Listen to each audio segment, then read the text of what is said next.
Glad you're back with us at Watkins, Glen, New York, the Finger Lakes region of central New York State.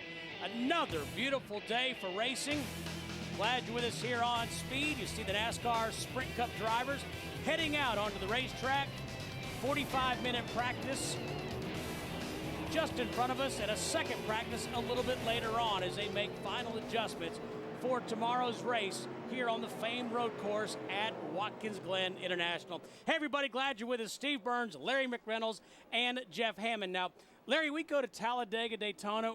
The crews are always uptight about practice, thinking there could be a big one. Well, that could actually happen here. It can, because when you go around this 7-turn road course, it's so easy. One mistake and you're off in the pea gravel, you're off in the guardrail. There's something lurking around every corner. You've got to go out there and make a long run, and I would always tell the drivers I worked with, let's don't worry about running with someone. Let's just worry about our race car. But you've got a lot of guys out there, they're still trying to find this racetrack. They're going to get out there with one of these renowned road course racers, but the road course racers mentality, I used to work with Ernie Irvin, who was also on the road courses. He would tell me, I'm not here to give school today. I'll give them school tomorrow on race day. All right, well, school starts tomorrow, Professor Hammond. So what's the agenda today in this practice for these teams? Well, it's real simple. I mean, you got to go out and you got to figure out what it's going to take to be able to keep up with this fast racetrack. The key thing is, Boris said it last night on a trackside show, you need to be able to run up through the S's from turn 2 all the way back out to the bus stop. That's where you're going to make up a lot of ground, and that's how you're going to keep people behind you. So teams will be working on not only getting their cars to handle through that part of the course, the other thing has to be you've got to get it dialed in as far as the transmission ratio. Now, Larry talked about this during other practice sessions. A lot of the teams are very, very similar in what they have as far as rear gear and what they've got in for the transmission. But today, they can change that third gear just a little bit. They can change second gear a little bit if they're not running up that hill and out on the back straightaway like they need to in race conditions. So look for a lot of these teams maybe to be talking about, you know, how they feel as far as gearing is concerned. And one other thing, Steve, during this break between the first practice and the final practice, look for a lot of these teams to be swapping transmissions from the practice transmission to putting their race transmission in. They try to keep the miles off of it because, again, here at this road course, that is one piece of equipment that takes a lot of abuse, and you want the freshest piece in there for the race. And that's something NASCAR allows them to do. You know, anywhere else we run besides the road courses, you cannot change transmissions after qualifying. If you do, you have to go to the rear of the field. As we're watching Jimmy Johnson, who, hard to believe, sat on the pole yesterday, his first pole of 2009. See Chad Knaus, co-star of NASCAR Performance, watching his driver Jimmy Johnson. You know what he said? It kind of blew my mind when we talked to Chad last night when he came up into the speed trailer. Hey, congratulations. Yeah, we got lucky. Like I told him, some days you'd rather be lucky than good, but I think this 48 car right now, they're making it happen all the way around. Not only are they lucky, but at the same time, they're really good. But you know, reading some of Jimmy Johnson's quotes this past week, there's 6 racetracks he's not won at. But there's no question they have 43 wins together, Chad Knaus and Jimmy Johnson. A couple places he wants to get a win is at a road course and at Bristol. Of course, we go there in a couple of weeks. Remember, it was just a few years ago, Jimmy had a top 5 finish at Sonoma, and he said for him, that was like a win.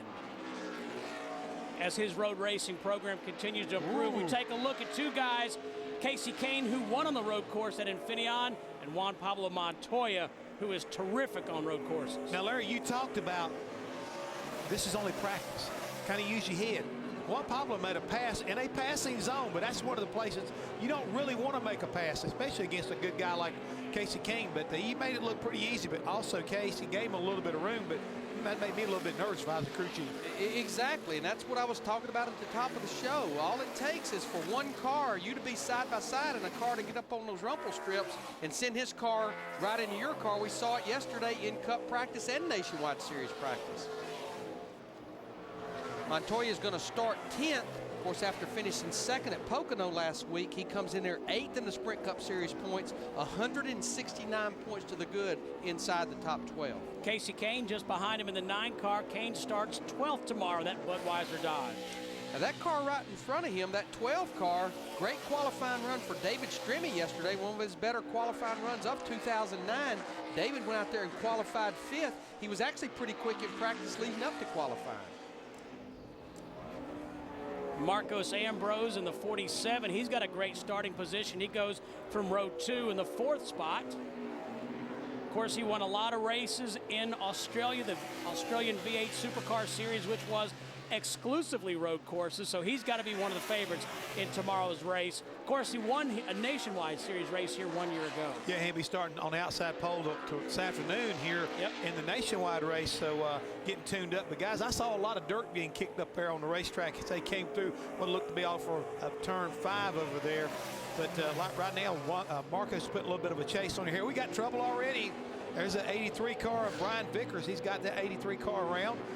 Sitting back here out of the way just over off of turn 2 and turn 1 as he head back down toward the S's. And Larry, we're going to probably see this a lot tomorrow.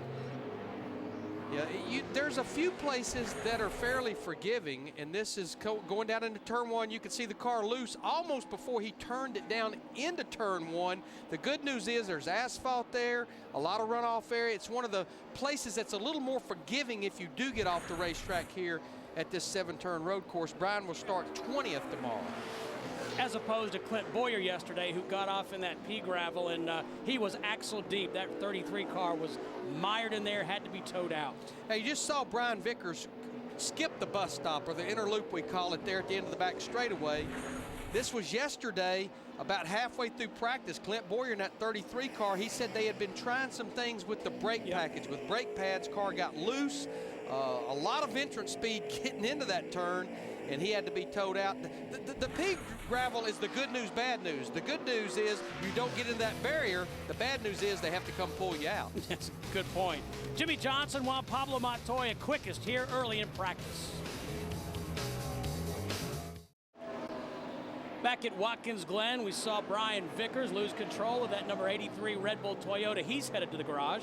Guys, let's don't forget, that 83 car was having brake problems yesterday. They had that car inside the garage area doing a lot of work on the master cylinders and trying to get the pedal right. I'm just wondering if that's a continuation of something that didn't get fixed from yesterday. Yeah, he's 5th quickest in this practice. He had run 3 laps. Now, I think one of the bigger surprises of qualifying yesterday was this 24 car here of Jeff Gordon. Went out and qualified 31st. Chad Knaus, his teammate, told me last night that Jeff came in, was totally shocked. He said that lap felt as good as I could run around this racetrack, but it was over a second off from what his teammate Jimmy Johnson ran. And Jeff Gordon, a 4-time winner here at Watkins Glen. In fact, the all-time winningest driver in NASCAR history on the road courses. Joining us in the garage area, Bob Dillner and Wendy Venturini. We start with Wendy. Well, thank you, Steve. Good afternoon, everyone. Now we're here in the garage area on the back side of the garage, probably from 10th on back is where I'm situated here in the Watkins Glen garage area. Brian Vickers has just pulled into the garage after he took that little spin just now. He actually said the balance is not too bad. However, Jeff, you were reminding race fans about the brake problems they had yesterday. They seem to continue on through this afternoon on this Saturday morning. He said, if I don't pump the brakes up in every turn, that's exactly what happens. It goes around. Overall, happy with the balance, not happy with the brakes. Bob Dillner? Well, Jeff Gordon not happy with his qualifying run here yesterday at Watkins Glen. He qualified 31st. That's the worst ever qualifying effort for him at Watkins Glen in his career.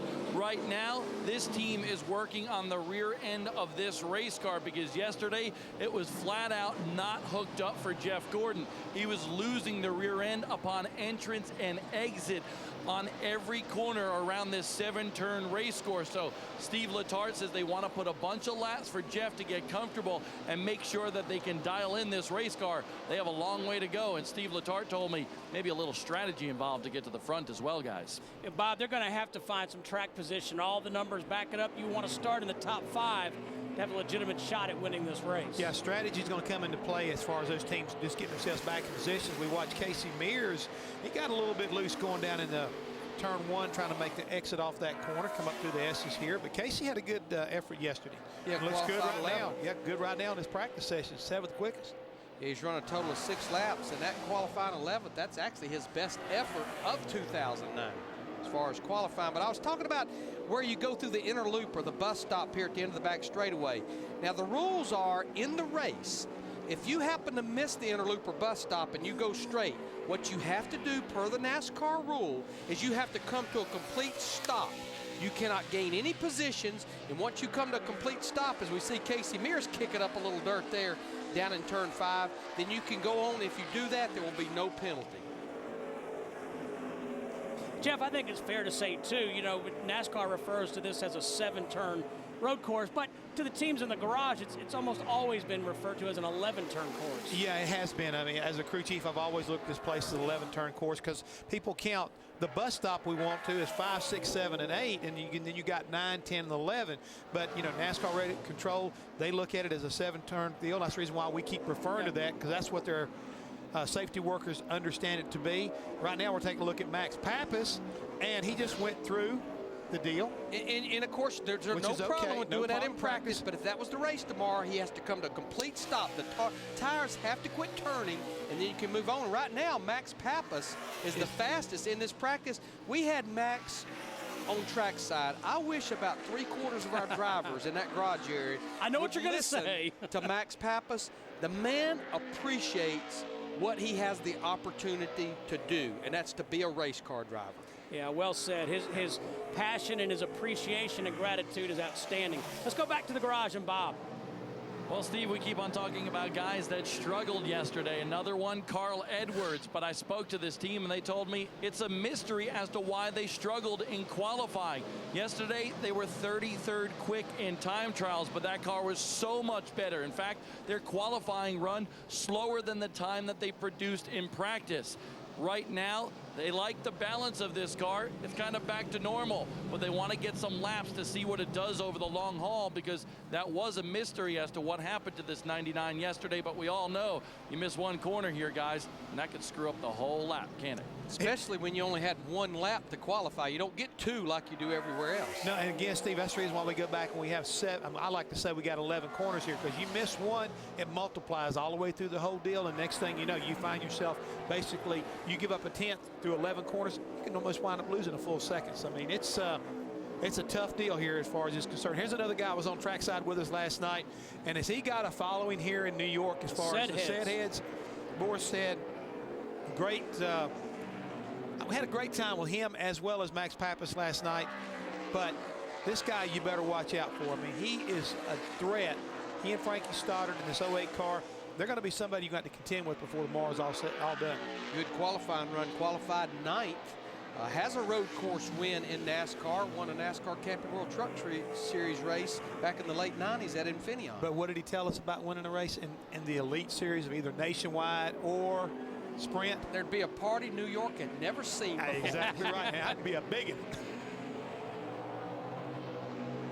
It was great to have both of them on. They're, like you said, Larry, their attitude and their outlook on you know, neither one of them run full time, and quite honestly, Boris Said has run just a handful this year, but so happy to be in this series and have this opportunity to race. But the plans are you'll see this guy hopefully full time next year in 2010 if they're able to put the rest of the things together that they need to, you know, with sponsorship and ownership.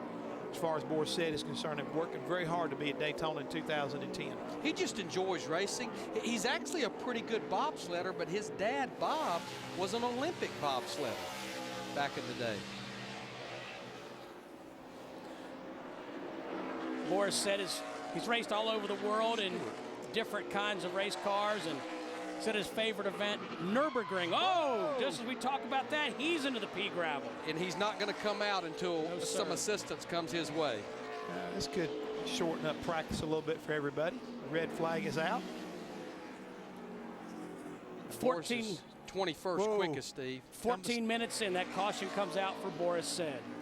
This is exactly what happened to Clint Boyer yesterday. Let's take a look. This is going off into turn 6, almost identical to Clint Boyer. Real loose, well before he got down into that corner.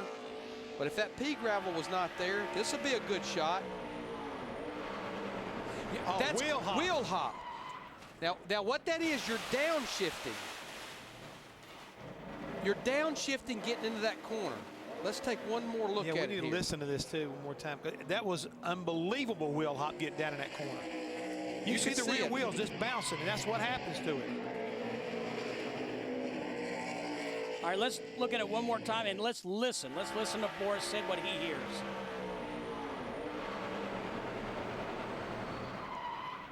You can see almost how violent that is, Steve, when the car starts hopping inside there. nothing he could do. Let's explain, though, why that's happening. Is you're downshifting from third to second gear. That's one thing that's going to enhance it. The other thing, it's heavy braking. And what these guys do at a road course, it's what got Clint Boyer in trouble. Every car you see get loose getting in the corner, it's normally what's caused from is you're trying to put as much rear brake into the car as you possibly can. And the more rear brake you put in it, the better it turns. But you do it with downshifting, you end up in the pea gravel like Boris. Under caution here at Watkins Glen, 14 minutes into this 45-minute practice. Tomorrow, NASCAR race day rolls into the Glen where the race to the chase intensifies. Tune in as Wendy Venturini gets the real deal with Marcus Ambrose. NASCAR race day built by the Home Depot. Live coverage begins tomorrow at 11 Eastern here on Speed. Under caution, Boris Said's car off track. It is deep into the pea gravel. They're trying to get that car out. So we'll take this opportunity to go back to the garage and Bob. Well, guys, you mentioned David Stremme and the awesome qualifying run he had yesterday. I spoke to him just before this practice and called him Nigel Stremme, but we're trying to come up with some sort of nickname for him because he said, who would have thought that I would have gotten my best qualifying effort of the year on a road course? Well, David Stremme strapped behind the wheel of this car. They just brought him in. They put him up on scales. He likes the car so far, but here's what's going on here. Sam Hornish, his teammate, and Kurt Busch are doing all the R&D work for this 12 team here today. It's all about getting laps and seat time for David Stremme around this road course. Yes, Roy McCauley and the guys will tinker a little bit here and a little bit there, but basically what they plan on doing is just getting him some seat time and putting whichever setup is better between the 77 and the 2 for David Stremme here tomorrow. Wendy? Bob, Mark Martin has run 4 laps in this practice session. He's 35th in the chart right now in this practice, a little bit deep in there than we would be expecting Mark Martin to be, who's 10th in points coming into this weekend. Mark came in, they put the cars on scales. They are making several adjustments. Mark says he feels like he can run with Robbie Gordon in some places. Robbie tends to beat him in turn 5. He said, I don't know how good Robbie Gordon is. However, I know Robbie's a good road racer, according to Mark Martin, as he just quoted. So Alan Gustafson is making some adjustments. It just got taken off the scales. The hood pins are going on. Alan says he thinks this adjustment will help them back. It might hurt them up the hill, but they're going to see what the trade-off is once they get back out there. Steve? Yeah, you know, Wendy, this has been a struggling weekend for this 5-car and Mark Martin. This will be his 20th start here. He qualified 28th yesterday. That's the first time he's ever qualified outside the top 20 at Watkins Glen, and it looks like their struggles are somewhat continuing in race trim. You're talking about a guy who has 3 wins here on this road course alone. Guys, let's take this opportunity also to take a look at the points as they pull Boris Said's car out of that pea gravel. Just 5 races remain to get locked into the chase. Now we see Tony Stewart in green. Guys, he could leave here. He could clinch a spot when he leaves here Sunday afternoon. He should. I think Tony will be able to do that. He should be able to pull that off. But you see the guys in yellow, they're in pretty good shape. But from basically Casey Kane on down, they still got some work to do with 4 races left, or we should say 5 races left, including Watkins Glen here tomorrow. And I really feel like this race is going to be a wild card race for a lot of these guys from 7th through 12th. But more importantly, the guys from 13th back to about 16th, they need to kind of step up, and they need a little bit of help up here if they want to make it in the top 12. The most points you can gain or lose in one race is 161 points. So when you look at Ryan Newman on up through Stewart, with 5 races to go, including this race tomorrow, they have a race to play with. Mark Martin is within 1 point, but I honestly believe, and I look at the performance of the teams, forget the math, that we have about a 16 race for 2 spots, but this could be the wild card tomorrow. It could be, and what you mean with that 161 is 1st to 43rd, you can lose that many points. Stay with us here at Watkins Glen. For the final time this season on a road course, they come down to the line looking for the green flag. Strap in and hang on. Here we go. He wants the lead at Watkins Glen. Trouble in turn 1, the 3rd place automobile is spun right out into the face of traffic. Kyle Busch works off turn number 11. Coming down to the line, he'll become the first driver since 2003 to sweep both Sprint Cup road races in a season. And he wins here today at Watkins Glen International. Back at Watkins Glen International, cars are just now headed back out onto the racetrack under caution for about 11 minutes. Boris Said went off course. You know, Jeff talked at the top of the show about agendas during these two practices, and we talk about it every time we come to a road course. One thing that these guys will have to find out is fuel mileage and maybe how much fuel that fuel cell is absolutely picking up. Because just like in Infineon, you run the race backwards from a fuel mileage standpoint. It's a 90-lap race. These teams look like they can go somewhere between 30 and 35 laps on fuel. It's a two-stop race, so if you can go 35 laps, then you know your last pit stop needs to come by lap 55. Your first pit stop needs to come somewhere around lap 20, so you need to know exactly what your fuel mileage is and exactly how much fuel that fuel cell's picking up. Wendy Venturini standing by with Boris Said. And a little sweeping and blowing around of the dust off this 08 US Chrome car. Boris, you just told me, oops, when you got out of the car. Tell us what you felt. I mean, I was just digging really hard in this US Chrome car. I mean, it's really fast right now, and I was just trying to get a little too much out of it and wheel hopped it and lost control. I mean, pilot error, my fault. I feel bad for the guys. It was so shiny and clean. Now it's dirty as heck, but I think we'll be all right. The car's running well because you're proving even the best of the best can wheel hop out there. Oh, I mean, road racing is a game of mistakes, and hopefully I can make them all today and not on Sunday like I did at Sonoma. All right, thanks to Boris. Larry, I don't know how he does it. He wears that helmet, he gets out of the car, and his hair is just as full as it was when he got in there. I wish I could do that with a headset. Kind of just like mine, I guess. Both of them stay in place. Hey, you know, Boris just said it, a game of mistakes. He's been road racing for 21 years. He's won at Sebring, he won at Nürburgring, and he still talks about how difficult it is. And Jeff, also, I think that points out how difficult this racetrack is. Oh, yeah, because this guy, he knows how to get around this road course. As he alluded to, he made a common, mistake. He made a car wheel hop, but he was trying so hard. He got in, and he didn't do enough, I guess you might say, slowing the car down before he decided to make that one shift, and you saw the end result. And once that happens, there's not a lot you can do. I mean, Wally Dallenbach, a couple other people that run road courses here said that the hardest thing to do when a car starts wheel hopping is thinking you need to get back on the gas. Instead, you try to lock it up. It's just really a bad deal, but the most experienced veteran we have here today admitted, hey, I made a mistake. Pilot error. This racetrack will make you do that. I mean, that's the thing as we watch a guy like Mark Martin. We know how good Mark is here at this road course, but he's got to get everything right. This car's got to be perfect. He wants to be able to work his way up and get back up and be competitive tomorrow. He's got a lot of work to do, but it just takes everything when you come to a road course. The car's got to be right, transmission's got to be perfect, driver's got to hit his marks, and the crew's got to perform flawlessly. While we're talking about that, one other thing I want to throw out there that we haven't even mentioned. Let's not forget, we're running backwards here.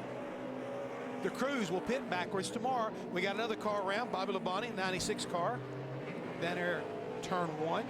So that's going to be another big challenge tomorrow for the crews.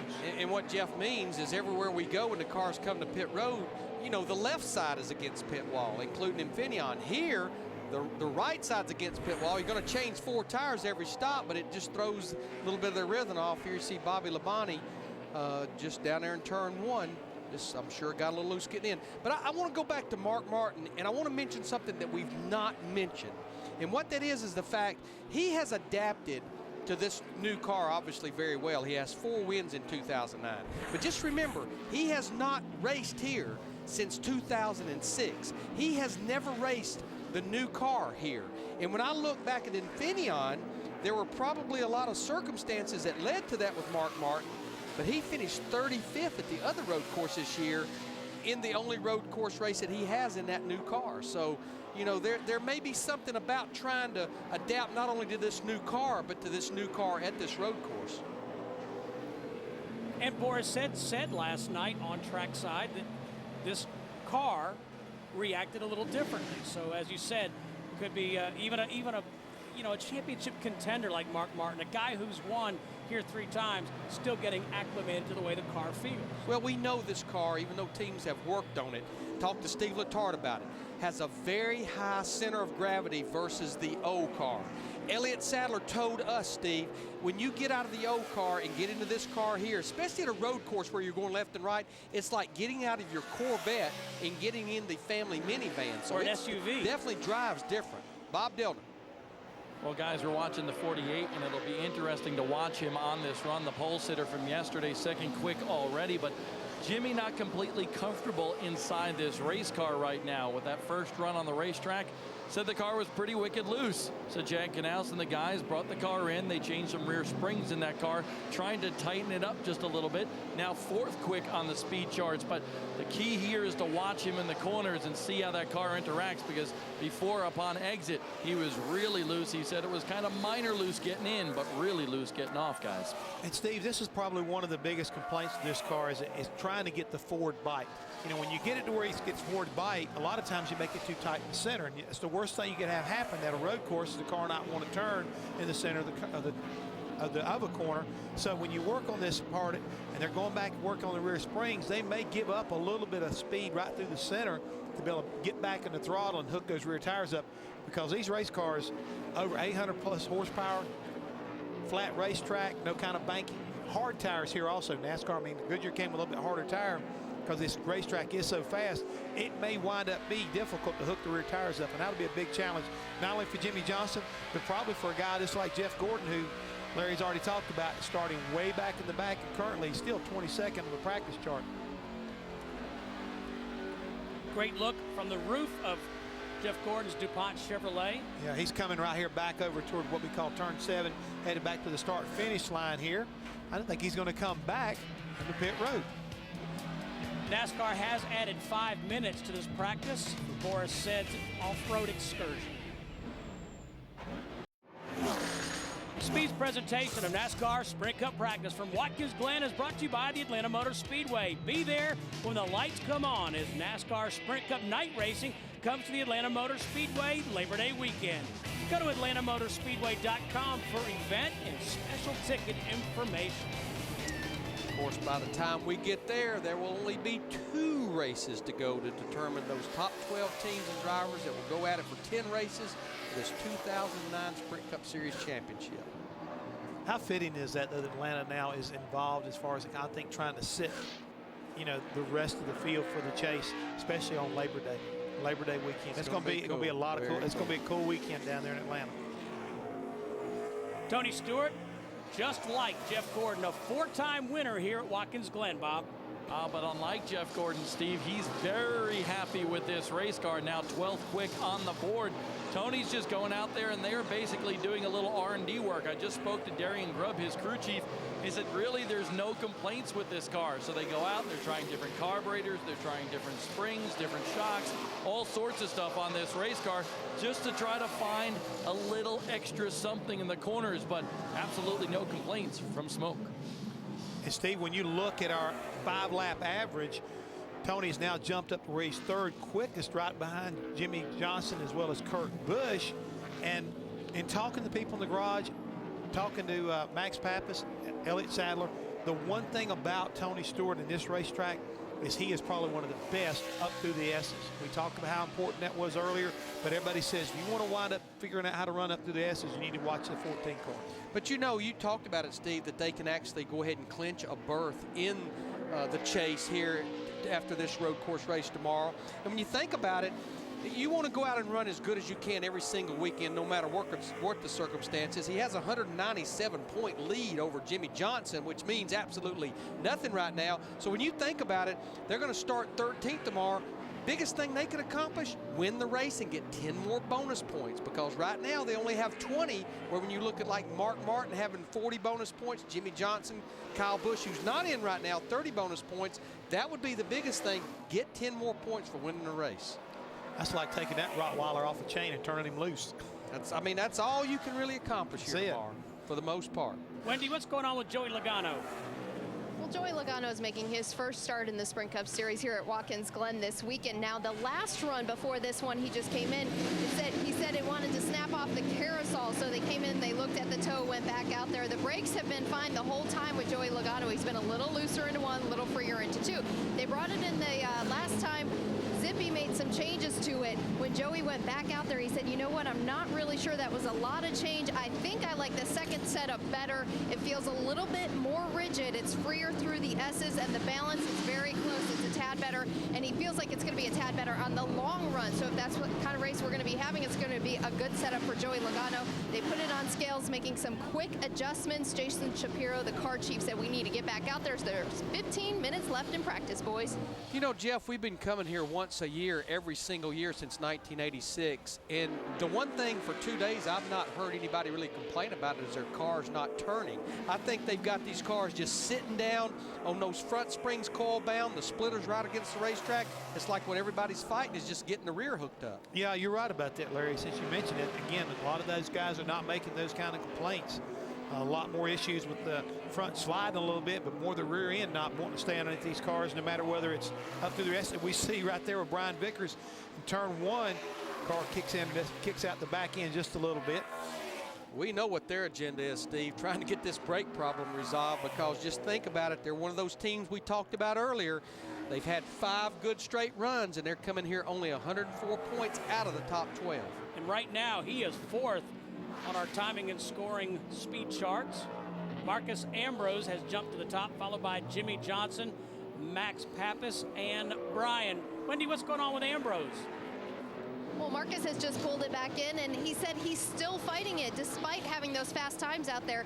He said he can handle a little bit more camber. It's rear, slumpy, loose. I love Marcus Ambrose and his descriptive words during practice. Slumpy, loose in the rear, but the front is not staying with Marcus like he wants to. They are making some shock changes here with the 47 car. He qualified 4th for tomorrow's race. Now, I do know Marcus was looking very much forward to this weekend in Watkins Glen, so much that he has brought along his wife, Sonia, and his 2 lovely daughters, Tabitha and Adelaide. They're not always here at the racetrack, but with his nationwide victory last year, one of his career best finishes in the Cup race in Watkins Glen last year, when Marcus came back to Watkins Glen, he wanted to bring his family just in case he happened to return to victory lane 1 year later. Yeah, she talks about that finishes last year. Don't forget, he did finish 2nd here in the 21 car for the Wood Brothers. He also said after winning that race last year, it was vindication for dragging his wife from Australia over to America to see if he could make it. I think he did, Steve. He's on his way.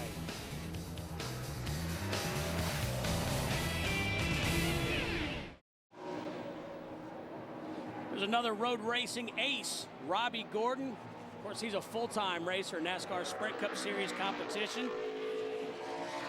He flat gets it done on these road courses. Right now, Robbie Gordon just 40th, though, overall. He's turned just 2 laps of practice. And he didn't really get the qualifying run that he was looking for yesterday. He qualified 22nd, but I think everyone knows that even though Robbie Gordon goes to the racetrack every single week to be competitive, that this is probably his best shot. It may be getting this single car operation that he owns himself to victory lane. Won here in 2003. And he's actually doing double duty. He's running the Nationwide Series race and qualified in the top 5 for that race. I believe he wound up 3rd. Just kind of makes you wonder why he hasn't been out and run more laps during this practice session. I know we got another final practice coming up, but you would have thought he would want to try to get the car, get some kind of semblance of balance and how the brakes were working. As far as laps run in this practice session, as we've got about 9 or 10 more minutes, David Strimmy has run 17 laps, and David Rudeman, who continues to try to get as much seat time on a road course as possible in that 00 car, has run 18 laps. You know, I guess we need to mention, we may have had people not watching the broadcast yesterday. We actually had 46 cars show up here. The 3 cars that did not qualify, Joe Nemechek, the 87 car that had an engine problem in practice, Brian Semo driving the 36 car for Tommy Baldwin, and David Gilliland, who was actually in a second TRG car, the 70 car. That's the 3 cars that did not qualify. Well, Patrick Carpentier is in the 55 car this week for Michael Waltrip. What's going on with that team, Bob? Well, Steve, yesterday we all know that he had some trouble on the race course. This is a backup car after he wrecked the primary yesterday. And one guy that is not struggling with rear grip is Patrick right now inside the wheel of this race car, 22nd quick. And right now, it's a balance issue. The car is not settling right as the weight transfers from the rear to the front going into the corners. They have changed the front springs, the front shocks, the bump stops, and now the rear shocks on this machine. Booty Barker and the guys really trying to dial in this race car, but right now Patrick's still not happy. You know, I don't know if car owner Michael Waltrip is up here or not, but if he's maybe watching this broadcast, I want to congratulate Michael on a milestone last week at Pocono. Michael has 745 career starts, but when he was running at the end of that Pocono race last week, that was his 600th race to be running at the checkered flag. That's quite a milestone when you think about it. I believe, isn't the milestone only Michael Waltrip and Richard Petty have over 1,000 NASCAR starts? That's in all of the series, yes. All series. Yeah. Of course, Michael wanted to put Patrick Carpentier in the car at Sonoma. And then like Michael said, he had told Patrick before Infineon, he said, you know what? If you have a good run, if you have fun, and you want to come back and do it again, I'll get Napa to approve you racing this car. And he's actually going to run another race for Michael Waltrip Racing. He's going to drive the Montreal Nationwide Series race the end of the month. Larry, let's watch what's going on here. We're riding along with Kyle Busch, and he's chasing Juan Pablo Montoya in the 42 car. To give you an idea of what's going on here around this road course, that 42 car danced around an awful lot. And you heard him when he got down in turn one. It's not like it wheel hopped just a little bit. This place is fast. Look how quick Kyle closes up on him right there through the bus stop, coming through 5 here. Putting a little bit of pressure on the 42. I think he actually might be a little bit better than Juan. Yeah, because they both have run about equal number of laps, so you would think they maybe have an equal number of laps possibly on their tires. Now we're looking back from Montoya's car to the 18 of Busch. But there's no question, one of the things that Kyle Busch is summing up is how do I stack up against this 42 car like we were talking about earlier? Whoa, I thought you said school doesn't start till Sunday. Only if somebody will open the door. you don't want it to open until Sunday. But no question, like Jeff pointed out, I think that 18 car is a little better than the 42 car. He's really putting a lot of pressure on Juan right now, so it'll be interesting watching these two guys go at it. I know what. Let's all go to school with Kyle Busch and Juan Pablo Montoya for the next 5 seconds. They both can be bad boys sometimes, though. Back at Watkins Glen International, Marcos Ambrose still the fastest single lap here at Watkins Glen. But guys, as we watch Kurt Busch, he's very impressive in that he is second quick on a 5-lap average and fastest on a 10-lap average. I think he's going to be a car that you're going to have to contend with tomorrow. Qualified on the outside of the front row. And here's the amazing thing. It took over 1 minute and 11 seconds to get around this 2.5-mile road course. He only lost the pole by 8 1/1000ths of a second. You talked about his averages right now. As far as a single lap, he's 13th quickest, but I like what I see on the 5-lap average and especially the 10-lap average. Especially the 10-lap average, and that's what it's going to be all about tomorrow. Starting up front, can get that kind of average going. Could put Kurt Busch in an opportunity to be able to pull a win off here at this road course at Watkins Glen. Juan Pablo Montoya second quick over the 10-lap average. Kurt Busch. Because he's number 1 on road course. Kurt Busch. Yeah. Right. Yeah. He finished 15th at Infineon, which he was actually pretty lucky to finish 15th there because if you remember, he had that late race altercation with Jimmy Johnson, the 48 car over in the S's. You had to bring that up, didn't you? I don't make this stuff up. I just talked about what we saw. They just happen to be starting side by side tomorrow. On the front row. Kurt does have a win here in Nationwide Series competition, but just 2 top 10s here and 8 starts. Hey, need to brag about Sam Hornish Jr. up into the 2nd spot overall. I tell you what, you know, I think a lot of people question whether or not he was going to make the transition to stock cars from open wheel racing. I think he's serving notice that he is. And when you look at his qualifying run yesterday, it's very deceiving. He was 36, but he was very fast in practice, but he got off the racetrack over in the inner loop in the bus stop, and it killed his qualifying run. But this will be one of the cars tomorrow that Travis Geisler, the crew chief, he'll have to probably pull some strategy to try to get that track position with this 77 car early in the race. Yeah, you're right about that, Larry. And one other thing, too, guys, these seems like all of a sudden these Penske cars, Hornish, Strimmy, as well as Kurt Busch, they're running extremely well here at the Glen. And I just wonder if they've got some influence from the fact that Roger Penske also owns a Rolex team that was here racing here yesterday. You know, a lot of times having those kind of engineers that, you know, can help you get information to make your car better. Hey, Speed's presentation of NASCAR Sprint Cup practice from Watkins Glen is brought to you by Toyota.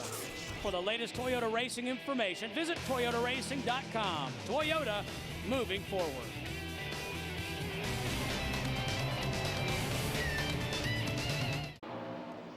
About a minute and a half, all that remains of this first of 2 NASCAR Sprint Cup practices. See Kyle Busch taking a look at the timing and scoring monitor. They pretty much are done for this practice session. Of course, these guys will get one more practice here just shortly. It'll be final practice. And you know, this is one of those racetracks or races, you can't sit here and depend on the track's going to do this, the track's going to do this. You've got to have it right when this day is over. When you roll it to the line, as we spoke earlier, 2 pit stop race, you're not going to have a lot of opportunity to work on that car and make it better. Not a lot of opportunities. Riding along here right now with Carl Edwards in the number 99. And Steve, he's got that car up to 13th quickest in his practice, even though he didn't have a good qualifying effort yesterday. And looks like they got the 99 headed in the right direction. And he normally races good here, Steve. He has 4 starts, 3 top 10 finishes, and you know what? He needs a good solid top 10 finish tomorrow. Of course, he'd love to get a win because he's winless this year. Working his 13th lap practice, headed to turn 2. I might add that if he was able to get a win here, not only would he be excited about it, but I'd be somewhat surprised. And it'd probably be a party about like Boris Said would throw. Well, he may wait and just take it back to his home state of Missouri, not worry about doing it here in New York, but it still will be big.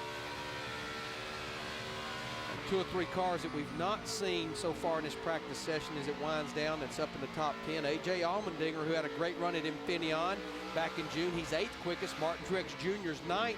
And Jeff Burton, one of the Childress cars, sitting there in the top 10 and 10. Steve, you know, we keep talking and kind of dancing around here as we take a look at Harvick and Allmendinger in the 44 car, but this is such a wild card race. You just don't know what's going to happen because, you know, Larry's talked about the fuel issue. You know, if it comes down to a fuel mileage race, you could run out of fuel. It could cost you a lot of positions. Getting that pea gravel can get you in a lot of trouble. We see the red and black being displayed to these guys, signifying the end of this first practice. But to me, Watkins Glen could really set the tone for the final 4 races as we head into this chase. You know, we saw A.J. Allmendinger there, who ends up in this practice 8th quickest. A little bit of a crew chief change. They pretty much swapped the 43 and the 44 teams with Reed Sorensen and A.J. Allmendinger. Right now, Mike Shiplett in that group's over there looking after Allmendinger. Sammy Johns in that group is now looking after Reed Sorensen. Guys, let's take a look at our Sprint Now moment. And it involves Boris Said. 14 minutes in, he gets off course. Got the wheel hopping going down into turn 6. Into the pea gravel, and let's listen to this.